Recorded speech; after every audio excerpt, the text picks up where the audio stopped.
Langit mendung menaungi kota saat mereka tiba kembali dari Thailand. Udara pagi terasa lebih dingin, seolah menyadarkan bahwa liburan itu hanyalah jeda, bukan pelarian. Di dalam taksi, ia duduk diam menatap jendela, sementara lelaki muda di sampingnya sesekali mencuri pandang, ragu untuk bicara. Sesampainya di apartemen, suasana menjadi hening. Tidak ada lagi suara ombak atau cahaya matahari keemasan. Hanya dinding dingin dan kenangan yang menunggu di dalam. "Terima kasih untuk perjalanan itu," ucapnya lirih saat membuka pintu. "Aku tidak ingat kapan terakhir kali aku merasa bebas." Dia tersenyum kecil. "Aku hanya ingin kamu bahagia."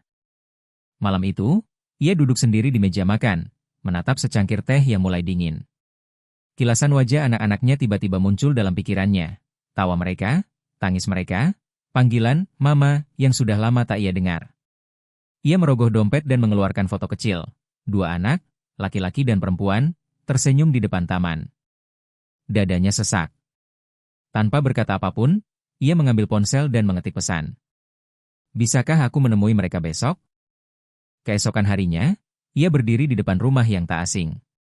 Pintu dibuka oleh seorang wanita tua, pengasuh yang selama ini menjaga anak-anaknya.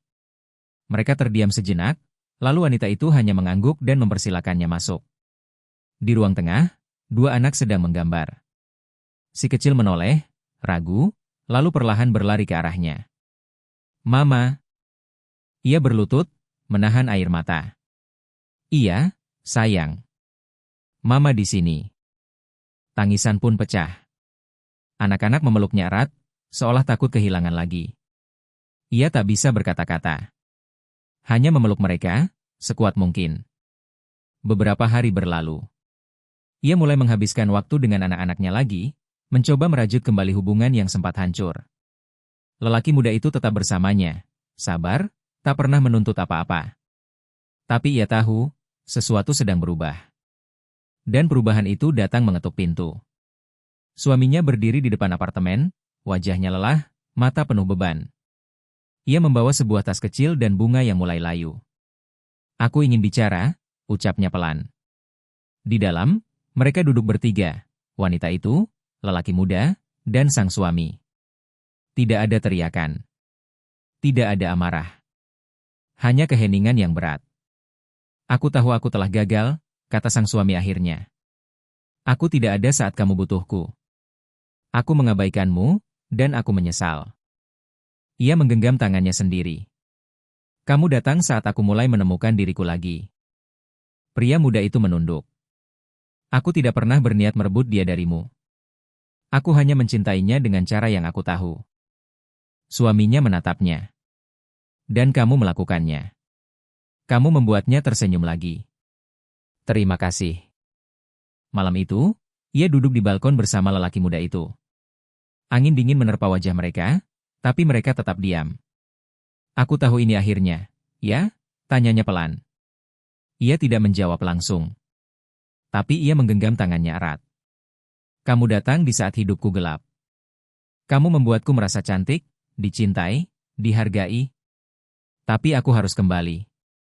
Untuk anak-anakku. Untuk diriku yang dulu." Lelaki itu menarik napas dalam. "Aku tahu. Dan aku tidak menyesal sedikit pun." Ia tersenyum, matanya basah. "Terima kasih. Karena kamu, aku bisa pulang dengan hati yang utuh." Pagi itu, ia mengemasi barang-barangnya. Lelaki itu membantunya, diam-diam. Tak ada kata perpisahan dramatis. Hanya tatapan yang dalam, dan pelukan yang lama. Saat ia membuka pintu untuk pergi, ia menoleh sekali lagi. Lelaki itu berdiri di ambang pintu, senyum tipis di wajahnya. "Jaga dirimu," ucapnya. Ia mengangguk. "Selalu." Beberapa minggu kemudian, ia duduk di taman bersama anak-anaknya. Tawa mereka memenuhi udara. Di tangannya, ia memegang buku harian kecil, tempat ia menulis setiap malam. Halaman terakhir bertuliskan, "Aku pernah naik ke lantai atas, dan menemukan seseorang yang membuatku merasa hidup kembali. Tapi rumahku tetap di bawah, bersama mereka yang memanggilku, Ibu."